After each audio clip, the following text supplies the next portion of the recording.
जय Jagannath. Hello friends, आज ये वीडियो आम दशम श्रेणी एमएल बा दशम श्रेणी ओडियार आम क्लास करवा। तो ये आम कौन करवा सेट 2 आम टॉप 50 एमसीक्यू डिस्कशन करवा। तो जो मैंने भी रेगुलर क्लास करछन्ते आम ये 20 सेट डिस्कशन करवा। तो से 20 देखिए सबू जगह प्रश्न आसो। तो जो मैंने रेगुलर क्लास करछन्ते निहाती भाव में 50 रू 50 ठीक करें ऑब्जेक्टिव पार्ट रे।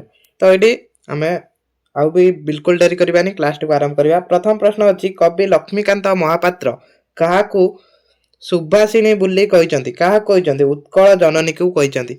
सबु जाक इंपोर्टेंट क्वेश्चन रहइबो। जो माने सबु जाक क्लास करूचंती तो से माने निहाती 50 रू 50 ठीक करिवे। काई ना पढिबा थारु सुनिबार अधिक मन रहबे। तो आउ डेरी करबानी क्लास टी को आगु नबा। चारु भाषामयी बुली कवि काहाकू कहिसंती। काहा कहिसंती? उत्कल जननी को कहिसंती। समुद्र पुत्त जलधारा उत्कल जननी शरीर को कौन करुची? धौत करुची माने धोई दउची।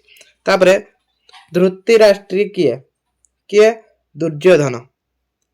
सिंधु को पुतिबारे विफल हेबा परे राघवंक मन केउ भाव सृष्टि होइतला? कौ भाव?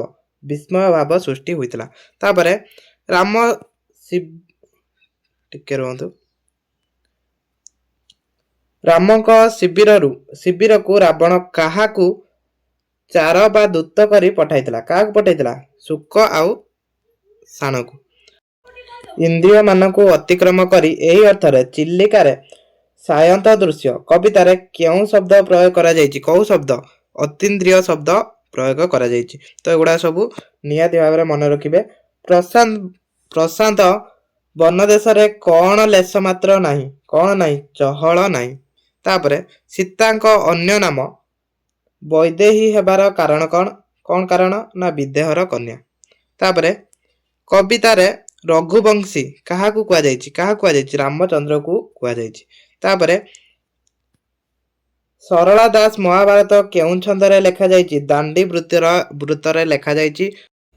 तापरे 12 नंबर प्रश्न मरण दुआरे बंधन हरा कौन करिवे? कौन करिवे? ना अमर गान करिवे। तापरे प्रश्न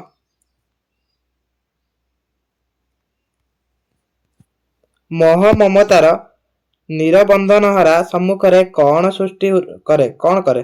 कुहेली सृष्टि करे। तापरे सबारे हांडी भांगिबा लोकबाणी अर्थ लेख। यार लोकबाणी अर्थ कौन? गुप्त कथा प्रकट करिबा। 15 नंबर प्रश्न गुणी गुणर अदर करे अर्थरे प्रकाश करुवा लोकबाणीटी लेख। गुण चिन्हे गुणिया सुन्ना चिन्हे बणिया। तापरे मनुष जातिटा अकृतज्ञ हेबा स्वाभाविक यह केउ नियम बोली गल्परे कुआ? गल्परे संसार को काहा सहित तुलना करा जायछि? तत्तला लोहा कढ़ई सहित तुलना करा जायछि। कढ़ई। किए कोणार्क मंदिर निर्माण विराट दायित्व बहन करथिले? शिवेई संतरा।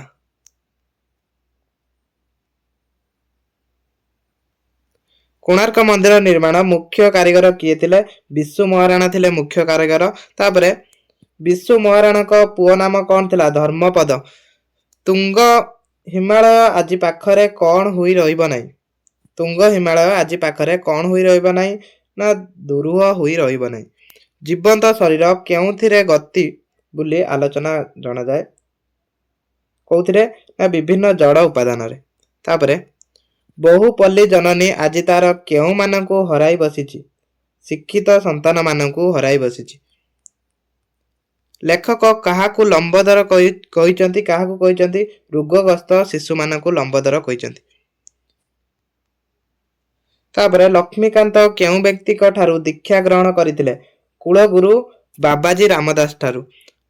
लक्ष्मीकांत कुलदेवता किए थिले? गोपीनाथ थिले तांकर कुलदेवता। वाक्य रे पदान्य अव्यय केउठारे व्यवहृत हुए? कोठारे? संबोधित पद परे।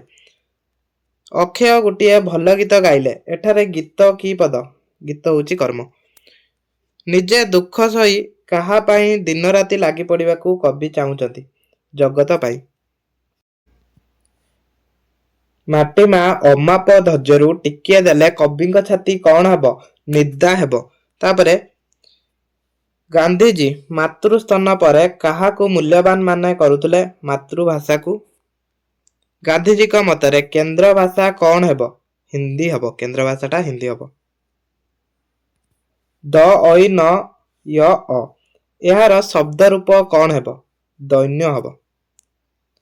ଠିକ ଶବ୍ଦଟି ଲେଖ। ୟାର ଠିକ ଶବ୍ଦ କୋଉଟା? ଅମିୟ ହେଲା ଠିକ ଶବ୍ଦ। ଅଧ୍ୟୟନରୁ ଅର୍ଜିତ ଜ୍ଞାନ ଓ ଅଭିଜ୍ଞତା କେଉଁଥିରୁ ଜୀବନ ନ୍ୟାସ ପାଇଁ କ୍ରିୟାଶୀଳ ହୁଏ? କେଉଁଥିରେ? ଜୀବନ ନିବିଡ଼ ଅନୁଭୂତିରୁ। ବିବେକାନନ୍ଦ କେଉଁମାନଙ୍କ ଠାରୁ ଜ୍ଞାନ ଆହରଣ କରିବାକୁ ଚେଷ୍ଟା କରିଛନ୍ତି? ଜ୍ଞାନୀ ପଣ୍ଡିତମାନଙ୍କ ଠାରୁ ଆଉ ସାଧାରଣ ଜନତା ଠାରୁ। ତାପରେ 37 ନମ୍ବର ପ୍ରଶ୍ନ, ଅଦା ବେପାରୀ ଜାହାଜ ମୂଲ୍ୟ ଏହି ଲୋକବାଣୀଟିର ଅର୍ଥ କଣ? ନା ଅନଧିକାରୀ ଚର୍ଚ୍ଚା। ବାଲିରାଜ ଉପନ୍ୟାସର ରଚୟିତା କିଏ? କାହ୍ନୁଚରଣ ମହାନ୍ତି ବାଲିରାଜ ଉପନ୍ୟାସର ରଚୟିତା। କେଉଁଠି ମନୋରଞ୍ଜନ ଦାସଙ୍କ କୃତିତ୍ୱ ନୁହେଁ? କୋଉଟା ନୁହେଁ? ରକ୍ତ ମାଟିଟା ନୁହେଁ। କେଉଁଠି ବ୍ୟାସକବି ଫକୀରମୋହନ ସେନାପତିଙ୍କ ରଚନା? ମାମୁଁ ହେଉଛି ଫକୀରମୋହନ ସେନାପତିଙ୍କ ରଚନା। ଶାନ୍ତି ସ୍ତୂପ ଉପରେ ଥିବା ଆକାଶରେ କଣ ଦେଖାଯାଉଥିଲା? କଣ ଦେଖାଯାଉଥିଲା? ତାରା ଦେଖାଯାଉଥିଲା। ଅଙ୍ଗଦ ଆଖି ଖୋଲିଲା ବେଳେ କଣ ହୋଇ ଆସୁଥିଲା? ଦିନ ଶେଷ ହୋଇ ଆସୁଥିଲା। ଅଙ୍ଗଦ ଦୀର୍ଘଦେହୀଙ୍କୁ କଣ ବୋଲି ପ୍ରଶ୍ନ କଲେ? ଇତିହାସ ପୁରୁଷ ବୋଲି ପ୍ରଶ୍ନ କରିଥିଲେ। ଉତ୍କଳ କମଳ ବିଳାସ ଦୀର୍ଘିକା ମରାଳ ମାଳିନୀ ନୀଳାମ୍ବୁ ଚିଲିକା। ଏଇଟା କଣ? ଏଥିରେ କେଉଁ ଅଳଙ୍କାର ପ୍ରଯୁକ୍ତ? ଏଇଟା ଅନୁପ୍ରାସ ଅଳଙ୍କାର। ଶ୍ଵେତାଙ୍ଗ ଚଢେଇ ଗୁଆ ସମୁଦ୍ଗତ ନିରଭେଦୀ କବି ଉଠେ ଐରାବତ। ଏଠାରେ କେଉଁ ଅଳଙ୍କାର ପ୍ରଯୁକ୍ତ? କୋଉଟା? ଏଟା ହେଲା ଉତ୍ପ୍ରେକ ଅଳଙ୍କାର। ମଦନ ସହିତ ଡ୍ୟାସ୍ ଏଠାରେ କେଉଁ ଉପାଦାନର ଅଭାବ ଅଛି? ଏଟା କୋଉଟା? ଏଟା ଆକାଂକ୍ଷାର ଅଭାବ ଅଛି। ବାକ୍ୟରେ ଥିବା ପଦ ଯୋଜନା ବା ସୌନ୍ଦର୍ଯ୍ୟକୁ କଣ କୁହାଯାଏ? ଯୋଗ୍ୟତା କୁହାଯାଏ। ଏଟା ହଉଛି କଣ? ତିନିଟି ବାକ୍ୟ ରହୁଛି ଯୋଗ୍ୟତା, ଆସତି, ଆକାଂକ୍ଷା, ଆସତି। ଏଇଟା ହଉଛି ତିନୋଟି ଲକ୍ଷଣ ବାକ୍ୟର। କାଠର ଚେନା ଚେପାରି ସବୁ ନ ଗୁଟେଇ କାହା ଅସୁବିଧା ହେବ ବୋଲି ଲେଖକ କହିଥିଲେ? କାହାର ହବ? ତାଙ୍କ କୁକୁରର। କେଉଁଠି କଷ୍ଟସାଧ୍ୟ ଅର୍ଥ ପ୍ରକାଶ କରୁଥିବା ରୂଢି? କୋଉଟା? କାଠିକର ପାଠ। ଜାତି ଉପଜାତି ଦ୍ୱାରା ଦେଶର କି କ୍ଷତି ହୋଇଛି? କି କ୍ଷତି ହୋଇଛି? ସତ ଖଣ୍ଡିତ ହୋଇଛି, ମାନେ ଖଣ୍ଡ ଖଣ୍ଡ ହୋଇଛି। ତ କ୍ଲାସଟିକୁ ଏଇଠି ରଖିବା। ଯେଉଁମାନଙ୍କ ପାଇଁ এই କ୍ଲାସଟି ହେଲ୍ପଫୁଲ୍ ହୋଇଛି ତ ସେମାନେ ନିହାତି ଭାବରେ ଚ୍ୟାନେଲଟିକୁ ସବସ୍କ୍ରାଇବ କରିବେ। କ୍ଲାସଟିକୁ ଏଇଠି ରଖୁଛି।